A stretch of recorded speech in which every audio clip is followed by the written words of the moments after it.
Hey guys, what's going on? So last week on our podcast, we talked about doing like the topical discussions as one video, and then the what are we reading segment on a different video. Well, here you are on our what are we reading video. We want to just give a chance for the listeners out there to maybe have an idea what's going on in comic books, maybe something that we talk about piques your interest and it drives you into a comic shop to want to pick it up. So I'm here with Josh and Dallas. Say hello, guys. Hola. Hi. Take your time, motherfucker. Caught you off guard with that one. Well, I'm just really upset that he wouldn't let me sing a theme song. No theme songs for this one. So we're just going to get straight into it. What are we reading? For me, the thing I've been anticipating the most is I really like the DC Earth 1 series that's been going on. Up to now, they've had Superman, Batman, Teen Titans, and Wonder Woman. Today, they released the Hal Jordan Green Lantern one. So I want to talk a little bit about that. I was really anticipating this book. And I was very excited yesterday when I got my shipment in to see I got 4 copies of this thing. I'm like, great, I'm going to have a chance to read this. So I took it home, I read it, and I remember thinking I was kind of fearful about this because they talked about making Hal an astronaut. I hadn't really heard much about the people who wrote it and drew it. I guess they're a married couple. But they've done like storyboards for Interstellar and other things. So I thought, okay, well, they've got some credentials behind them, but I don't know how much they know about the Green Lantern mythos and Hal Jordan. So anyway, overall, not the best Earth 1, not the worst Earth 1. I would actually say in my list of Earth 1s, it goes Batman slightly over Superman. Then I would go Wonder Woman, Green Lantern, and then the Teen Titans. The Teen Titans one's just horrible. But you know, the whole idea of making him an astronaut really kind of rubbed me the wrong way because I'm like, it really kind of takes away from the idea of who Hal Jordan is, this brash fighter pilot who, you know, it just kind of takes away from his character. But anyway, they did it, and this one it wasn't so offensive because they dropped the astronaut thing pretty fucking quick. The only reason they make him an astronaut is to make it more plausible for him to find the Green Lantern ring.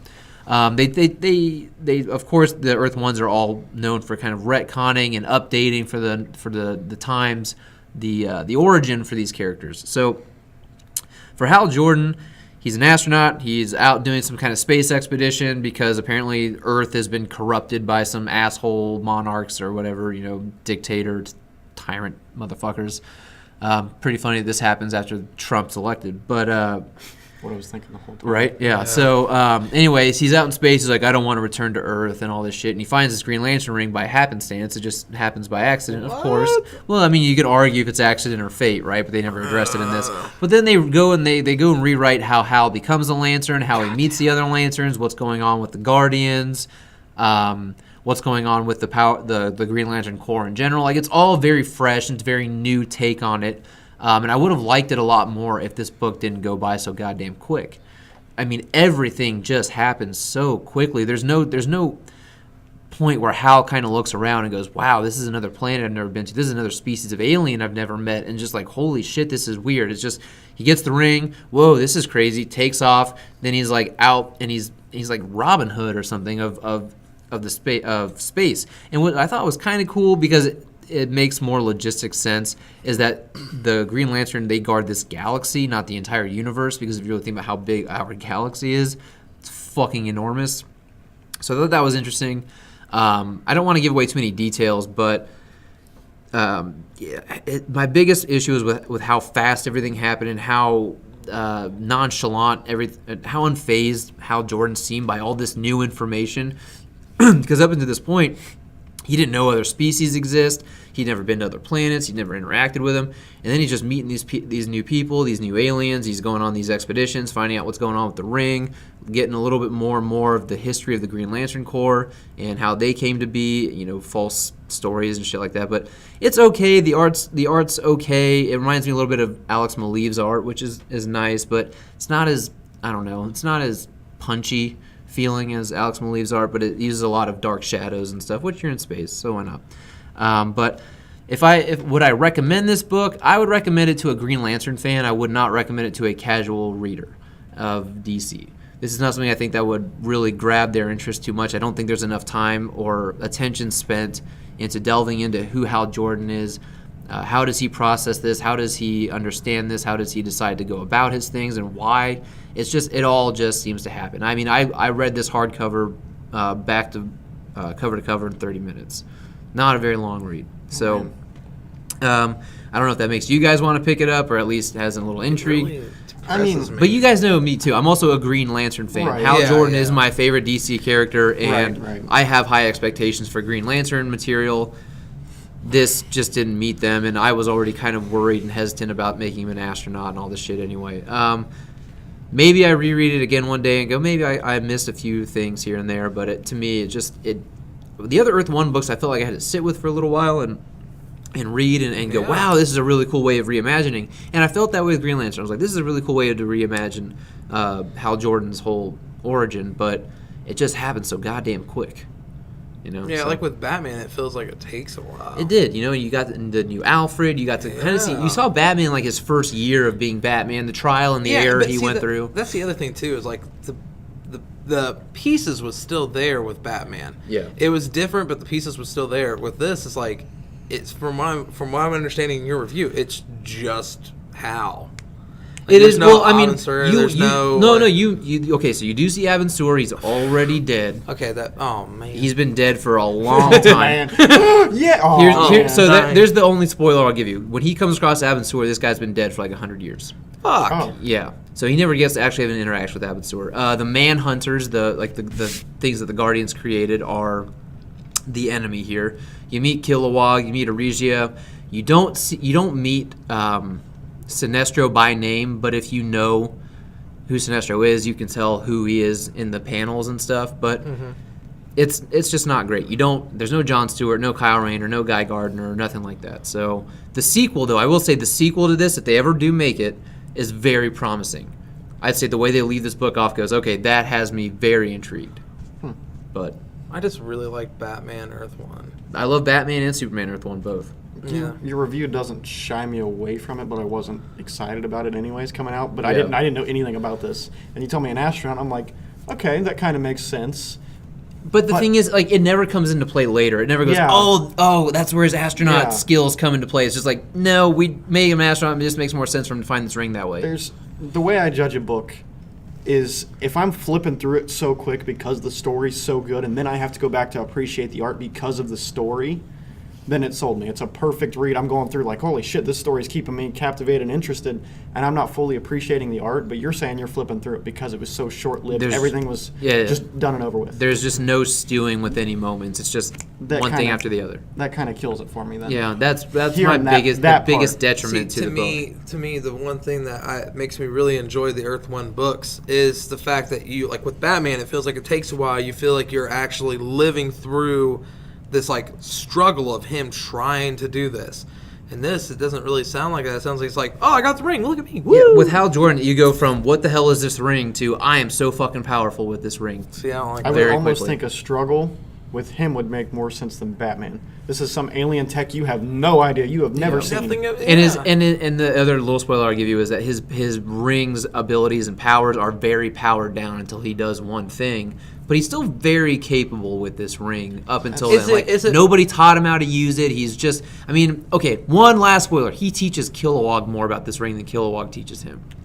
Okay, so what you're saying is the ring doesn't do a whole lot for him until he does something. I'm going to say put it towards the lantern and say a chant. Not so many words, sure. But it's a little more complicated than that. Oh, but okay, yeah. okay. All right. Anyway, that's my Earth 1 Green Lantern. I was very much looking forward to it. I'd recommend it to a Green Lantern fan just because it's something you should probably read as a Green Lantern fan, but a casual DC fan, I don't know this would do it for you. Okay. This wouldn't make you go, I want to read more Green Lantern. So. That's fair. All right. Josh, you wanted to talk about something? Well, we're on the DC coattails. I guess I'll go ahead. I read Flash 42. It came out today. And when you guys are listening to this is not going to be today. It'll be tomorrow. And Flash, if you are reading it or if you're not reading, I'll just give you a little synopsis of what's going on so far. Grodd is back, and he is dying. And he believes that he needs to harness the Speed Force to keep himself alive. And he believes that he knows the Speed Force better than anyone. It's actually really interesting. He takes Barry's speed away from him, so Barry doesn't have his speed. But you have all these flashes, so you got Avery, the Flash from China. You got both Wallies.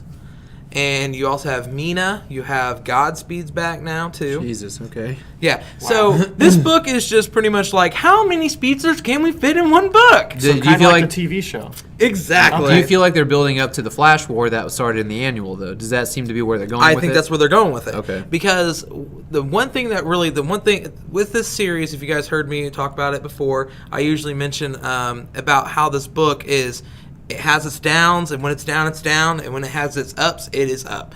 And right now, it's kind of teetering back to the up, in my opinion. Yeah. Mostly because it's focusing a lot on Wally. As I was telling Jake earlier today, in the first page, there's this part where Grodd is talking, and he mentions that Barry Allen has always been a master of the science of the Speed Force, but Wally is the master of it on a spiritual level. And that just, I don't know, that just struck right into me. I was like, that's beautiful, because that's the way I feel. Yeah. And this one kind of fits with more of just like following a little bit more of Wally, showing more flaws with Barry, in my opinion. And as a flawed mentor to Wally? As a flawed person, because he doesn't have a speed anymore. And it's showing that he is just, you kind of start questioning, does he feel like, is he addicted to this power? Is he addicted to the Speed Force? Or is he, because like he's almost putting people in harm's way just to make sure he gets a Speed Force. And he's not listening to anybody. And Wally, and I'm talking first Wally, I'm talking OG Wally. You think that he would listen to him. That's like his best friend. It's family to him. Yeah. And I mean, the dude took over for him after he died and everything. But regardless, he's not even listening to Wally. Wally's trying to tell him and try to lay it out straight to him, and he's not. He's sending Wally on wild goose chases and shit, and sending the other speedsters to do other things because he feels like it's as if he can't trust anybody else. To the point where the reason why Godspeed is back is, if you guys read the first few volumes of this series, Godspeed is locked up for murder. He killed other speedsters to obtain their speed. And instead of going to Wally for help or listening to Wally, Barry goes and breaks Godspeed out of prison to have Godspeed help him get his speed back. Jeez. So it's just like, it shows how flawed Barry is, and it starts making you question like Barry's intentions. Is he actually really going thinking like Roy Harper, heroin addict, but with like Barry? Exactly. Speed Force, yeah. And that's how you kind of feel with it. And then you kind of, and one of my, I love Barry and I love Wally and I love I love the different aspects of it. They're technically the same person in a way, but they both have very different the whole phrase. Barry is the master of the science of the Speed Force. Wally is spiritual. That is perfect of how it explains those two characters. Well, it's also like perfect how they interact with the Speed Force. Like Barry sees it as this equation, whereas Wally, it's just this feeling that kind of guides him. Exactly, and it's just it fits heavily with Wally in it. You start questioning Barry, which I love that. If you're asking me if this issue is good, it's not the better of the Flash issues from this series, but it's definitely creeping up to where it has a potential of being really good. So the reason you want to talk about this issue, though, is really that first page, isn't it? It's just the whole idea, it's the whole premise that Wally is spiritually connected to the Speed Force. I mean, it kind of is, but no, it's just like, it's not even just that. It's the whole aspect of like, you're reading it, and then, like, at first, let's be honest. It sounds like it's deconstructing the characters that you know. You know what I mean? Like, you're taking Barry, who is always kind of like the most noble of the Justice League, almost, and you're kind of tearing him down to like an addict's level. Kind of, but the thing is like, it's not really. It's more than that. I don't want to give too much away. Yeah, don't. I'm still not caught up on Flash. Yeah, I don't want to give too much away. It's not so much just the addict level.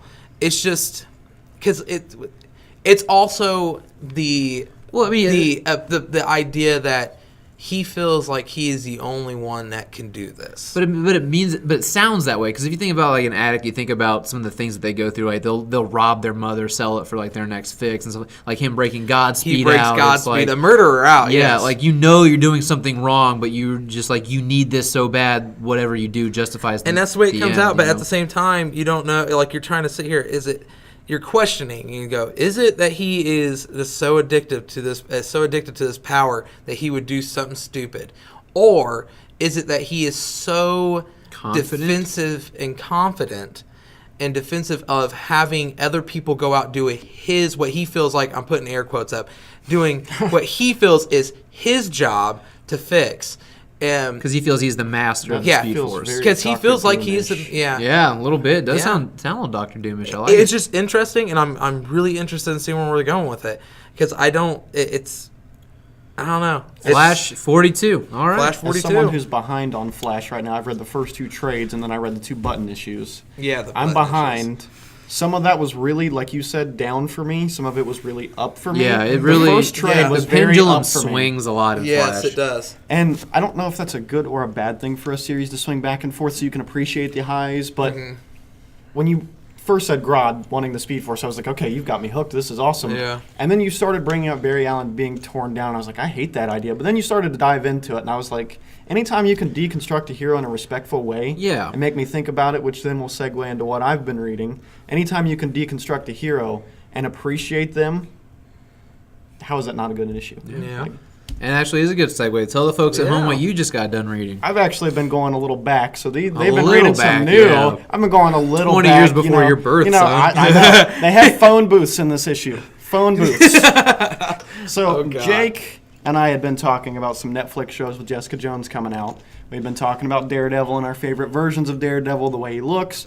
He was like, you got to read the Frank Miller run, and he started me with Born Again, which is the 3rd trade, so I'm going back again reading the first. So there's 3 volumes and then Born Again. Born Again kind of sits on its own. So. Right. How do you not give this 5 stars out of 5 stars? Right. It was excellent. Yes, the artwork's a little dated, but it doesn't take away from it at all. I was going into it expecting a Daredevil story.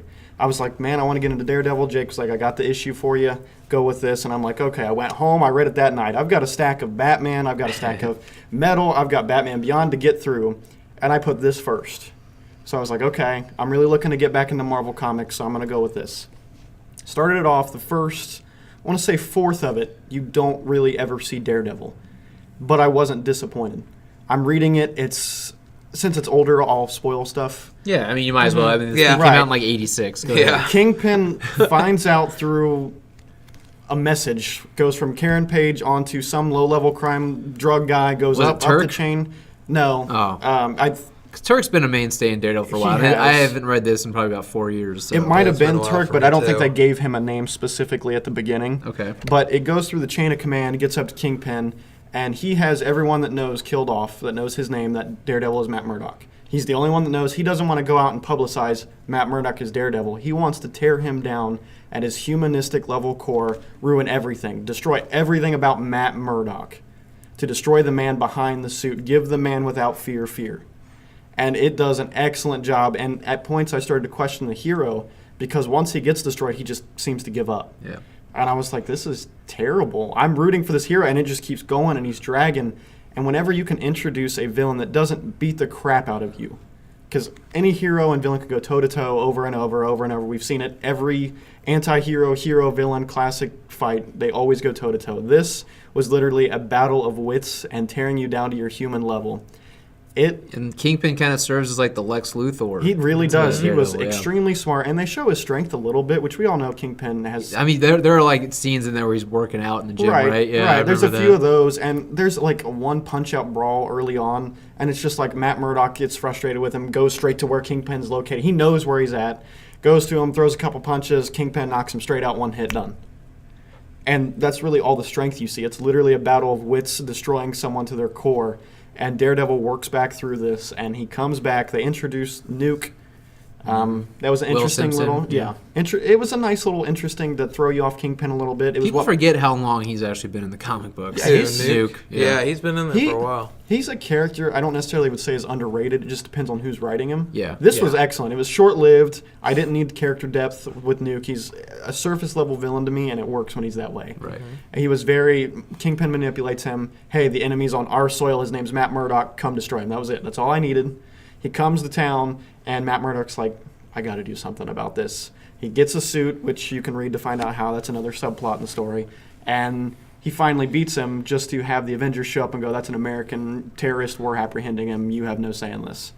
And you're like, I wasn't expecting to find the fucking Avengers in this, and it was cool. You see a little Captain America at the end of it, but I remember reading this for the first time, and I thought, this is just so ahead of its time. Like, this book really was. Because if you think about when this came out, you're like, yeah, this seems in keeping with the guy who redefined Batman as the Dark Knight. Right. You know what I mean? He did, and Daredevil was like his tryout for Batman. So I absolutely love this book. I'm so happy I read it. I'm struggling not to make this point because I am a Batman fan, primarily, first, foremost. I mean, there are going to be comparisons. Well, not that.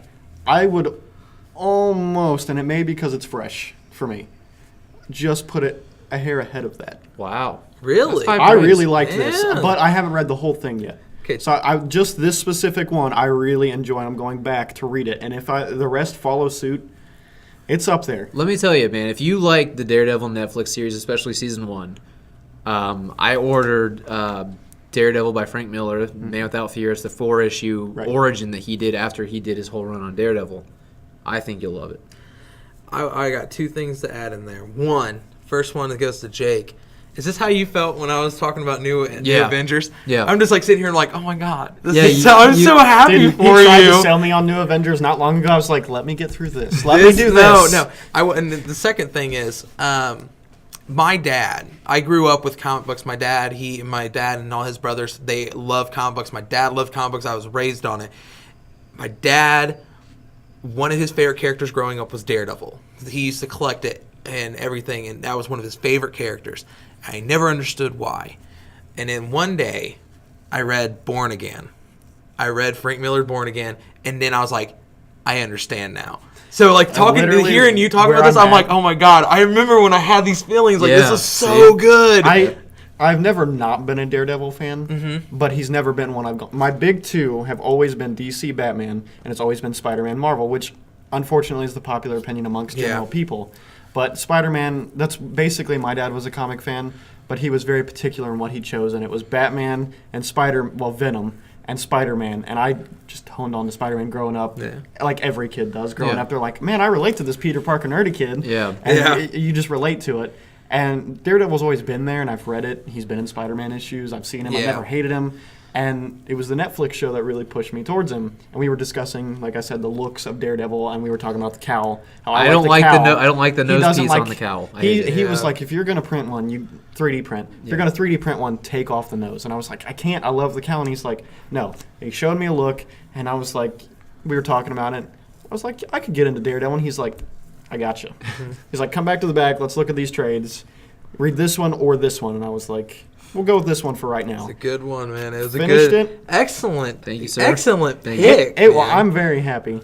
2 days. I'm not a continual reader because I'm so, like, it's not that I'm busy all the time. I'm so busy, spaced out. You're like busy with your business. Clients, right. Yeah. Working with clients. What's your business? Dark Metal Studios, LLC. We 3D print, custom 3D prints, models and everything. Get a hold of us. Dallas was here with John all day today. I think he did some pretty decent business. I think he got his name out there a little bit more and a little more visibility. So, I know. We'll have prints in the house. And you got a few things here you're leaving in the shop, too. We do. We have a couple masks, helmets, and props, so get a hold of us.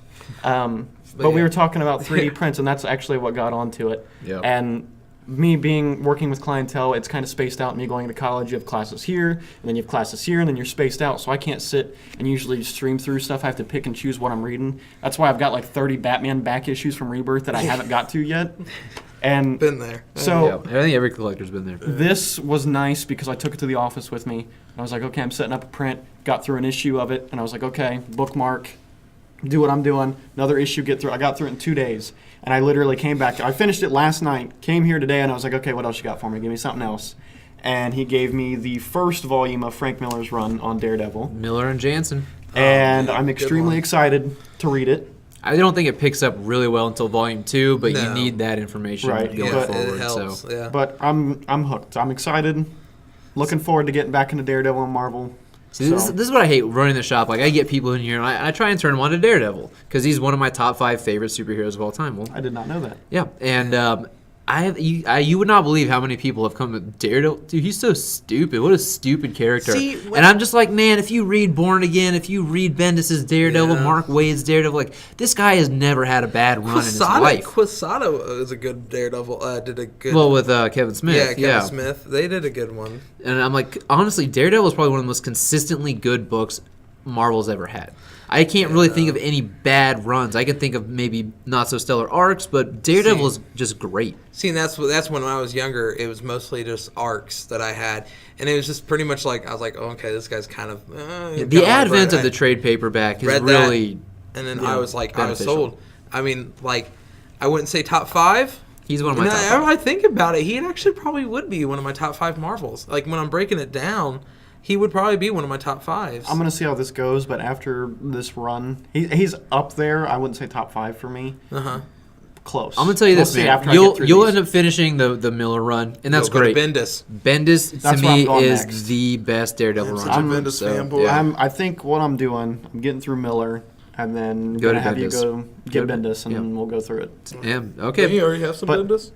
I think you have a few. But I've got volume 2. I know volume 1 and 3 are gone, but I've already ordered them. Should be in next week. Anyway, I want to go really quick in the next issues we want to talk about. Why don't you go ahead and hit your next 2? Then. Well, I'm just going to do one. I think the rest will just do one. So the next one I want to talk about, I will give a shout out real quick to Doctor Strange number 387. Good little Damnation tie-in, and Hal Jordan, the Green Lantern Corps number 40. Just a great little beat 'em up romp where you see some badass shit. But anyway, the one I really want to talk about actually is Marvel 2-in-1 number 4. Came out today. And now you've got Ben Grimm. Ben and Johnny have been looking for Reed and Sue. They still believe they're out there. Dr. Doom is like, look, they're fucking dead, but I want you out of my hair. So they're going, and now they travel to another universe where their Johnny is. You don't get to see him, but you find out that their Ben is dead, and you find out what happened to Reed and what's been going on with Doom in that universe. I'm like, this is just cool. It's just a really interesting way because, it feels like it's been a while since we've gotten a Fantastic Four book and made these characters interesting. And in my opinion, Ben and Johnny are the two best characters in the Fantastic Four. They're always the ones I enjoy reading the most. So to see them kind of traveling through a different universe, see what, they're in another universe where they're recognized, but they're not the same people that everyone knows them as, and it's just a book I would really recommend for anybody who's a fan of Doctor Doom and the Fantastic Four, and kind of going back to their roots of they're the first family of Marvel, and they're searching for. It's weird. It's like they're on this journey searching the way we're all kind of like searching for the Fantastic Four to come back into the fold at some point, So plus, when you meet Reed, it's really kind of sad when you hear what happened with Doom. Fucking awesome. So anyway, I really dug Marvel 2-in-1. I didn't get a chance to read a lot today. We were very busy thanks to Dark Metal Studios coming in and having all these people interested in the 3D print stuff. So I didn't get a chance to read as much as I usually do. What about you? The same on here on that page. I decided I would talk about New Mutants Dead Souls issue 1. It's a miniseries, 6-issue miniseries. First issue came out today. It starts off with the New Mutants team: Richter, Boom Boom, Magic, Strong Guy, and Guido Strong Guy. Guido! It's written by Matthew Rosenberg and Adam Gorham. Rosenberg, I think, is doing X-Men Red and did Phoenix Resurrection. Yeah. And Adam Gorham, is that how you say it? Gorham? I don't know. I don't recognize it. Gorham. Guy. He did the artist. He did the artist. He might have. He might have. I mean, he does this stuff every night. Okay, let's get back onto it. It starts off, it kind of follows more of this like eerie kind of vibe, but they're on a mission, and it's pretty much zombies. Yeah. They're fighting zombies, which hence the name Dead Souls. It doesn't seem like that's what the leading on this. This seems like it's just trying to introduce you to this team. To prepare you for the movie? Yeah, and it's to prepare you for the movie. They're definitely going on the horror aspect, and as me and Jake were talking about after I read this, New Mutants to me only had one little short run where it was kind of horror. Demon Bear, yeah. Yeah, and Demon Bear. Other than that, it always just felt like a normal X-Men team. This seems like they're going more for, it's like the X-Men team that maybe investigates supernatural horror type things. I think it's definitely trying to get people ready for the movie, and how they're going with more of that eerie horror thriller kind of feel, and that's what this is kind of doing. It's not really dark. It's kind of lighthearted. It's like lighthearted at times, especially with Guido in there. Like a matter of fact, like the beginning of him, they're walking to do this mission. They don't know why they're going there. and Guido's is sitting there talking about, he has this little tiny, Guido's huge, guys. He's holding a little tiny kitten, and he's talking about how he wants to keep it. Sounds like George from Mice and Men. Yeah, and and they go, you can't keep it. And then so what Magic does is she takes the cat, puts him in a portal, and pulls the cat out, and time goes different in limbo, and then pulls the cat out, and now it's a cat. It's not a kitten anymore. And she goes, "It's a cat. You can't keep it."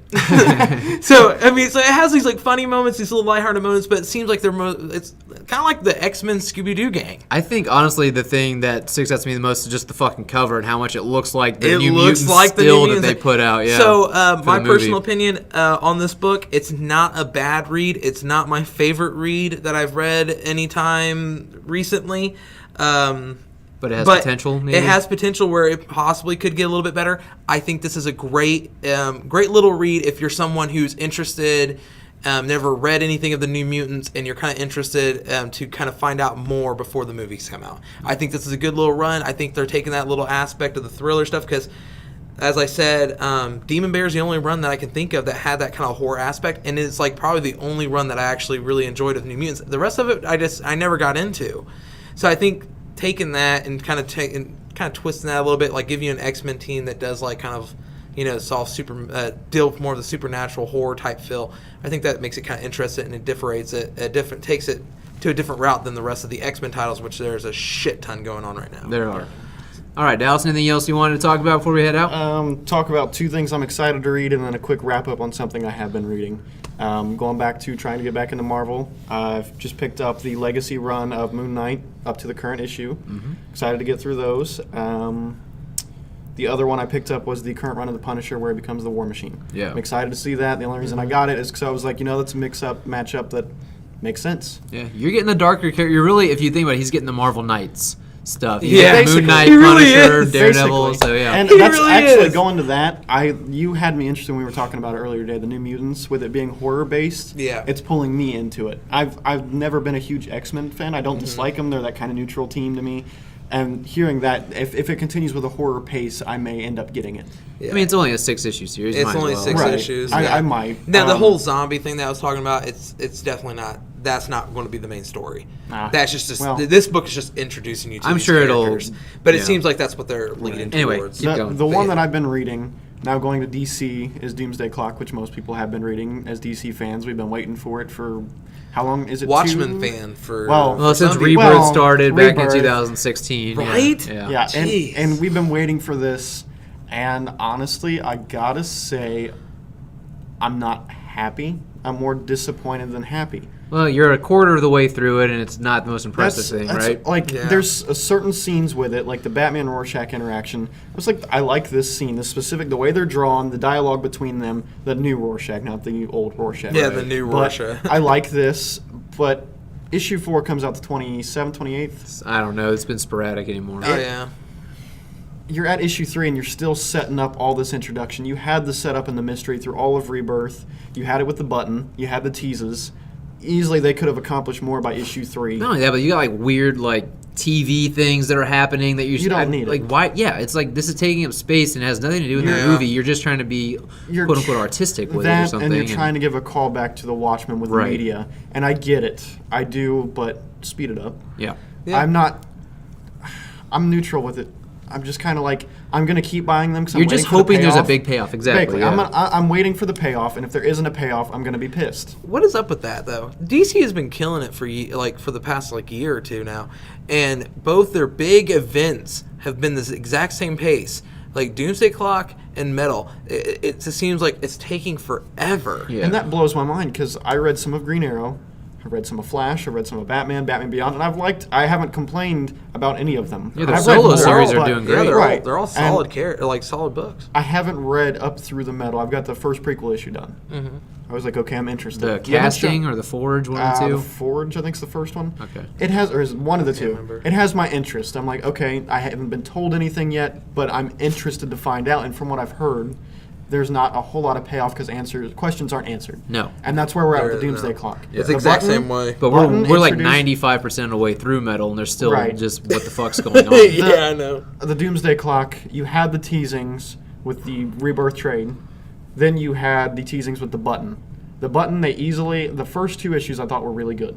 And the second 2, I was like, you definitely could have sped this along, and then it would have pushed Doomsday Clock further ahead in their story. And they could have picked up where they are now. I'll tell you what the button was. The button was them pulling the old bait and switch, going, Literally. oh, you're hungry? Here we go. And they slip you an appetizer when you were expecting a full meal. Don't get me wrong, we got some cool covers out of it. Yeah, that's where the metal's at, too. Yeah. From what I've we're heard. getting some cool covers. That's the collectability factor for metal, is just those covers. I love those covers, but Yeah. man. I mean, who as a DC and Watchmen fan couldn't be excited about the potential that Doomsday Clock could be? Actually, it kind of brings me back to Wally being one of the most important people in all of Rebirth right now. But anyway, go ahead. Oh, yeah, because... Yeah. I know you've been reading it. I know you're a huge Watchmen fan. How are you feeling about it, both of you? Doomsday Clock? Yeah. Doomsday Clock, I'm nonplussed by it. I don't know. Same. I mean, I'm the same way that you're feeling. Like, I've been waiting for this since Rebirth, since Batman picked up that button. Yeah, everyone's been waiting on that. I've been like, oh my god, I need this, and it's not paying off, and I'm continuing. I'm still reading it because I still enjoy the artwork. The artwork's nice. Oh yeah, the artwork's fantastic. And I'm hoping that there's a payoff. I hope there's a really big payoff. But I jumped the fuck off after Wild Hunt. I'm not gonna lie. Oh, I'm not talking about metal. I'm talking about the Doomsday Clock. Oh, I thought you were talking about metal for some reason. No. Oh no, metal. I'm fucking over it. I'll read the last issue, but I'm so fucking done with this series. I'm the same Doomsday way Clock. I feel like I'm just kind of waiting for the bus with it. You know what I mean? Yeah. I feel like all these buses come by. It's not my bus, so I just have to wait for the next one. So I don't know what it is. Maybe it's just me with DC right now, but everything I've heard and read, I've just kind of been neutral. Kristen Wiig, Cheetah, neutral. Well, this neutral. I'm not getting excited for DC. got Notice how the great DC series, fanboy is though. not getting kind of neutral about a Daredevil. But the great series though are Aquaman, Green Arrow, Hal Jordan, the Green Lantern Arrow is Corps. so I mean, good. They're great standalone series, and then they have ones that aren't great, but they're good. Right. You know, Okay. Superman's been pretty damn good. Detective Comics has been pretty damn good. Action Comics has been pretty damn good. It's just like, what's going on with these fucking events of theirs? Right. Yeah, Mr. Miracle is fucking garbage. Okay, let's save that one. We're getting a little long here, so I do find it funny. Our first round, DC, Marvel. yeah. And you guys Yeah, are I Marvel know. guys, and I'm the Yeah. I so know. flip-flopped, but It evened out. I'm optimistic right now to get back into Marvel Comics. I picked up the Amazing Spider-Man, I believe is the current run where he's Great Parker run right Industries. now. It's been really good. I picked up the first trade. I was interested. I read it. It's a fresh take, even though people didn't like it, that he was the Tony Stark. I like it. It makes sense for Peter Parker being the intelligent. Exactly. That's the thing. It makes sense. I like the directions on things I've picked up. I haven't learned everything, but I'm more optimistic about current Marvel Comics than I have been. Well, I got plenty of recommendations for you, man. But if there's anything else that we guys need to talk about before we sign out of here. I think we're set. I think we're good. All right, guys. Well, we really appreciate you listening this far. Hopefully, we get to do this every week. We'll do the What Are We Reading segment. But if you guys like this, share it, like it, hit the thumbs up, I guess. Comment below. Let us know what you guys have been reading, if anything that we talked about has kind of piqued your interest. And, of course, subscribe to the channel if you haven't already. Dallas looks like she wants to plug something real quick. Dark Metal Studios, LLC. Dark Metal Studios here in Richmond, guys. If you want some 3D printing stuff, give them contact them through Facebook, I assume. Through Facebook, we'll have some stuff in the shop, so if you want to come and pick up new comics and talk to Jake and get some prints. Yep. I'll point you in the right direction, guys. They're going to be printing me some cool stuff. A Dr. Doom mask I can't wait for, and then maybe a couple other things we've talked about. Right-handed Doom. Right-handed Doom. Yeah, anyways, guys, thanks so much for listening, and we will see you next week.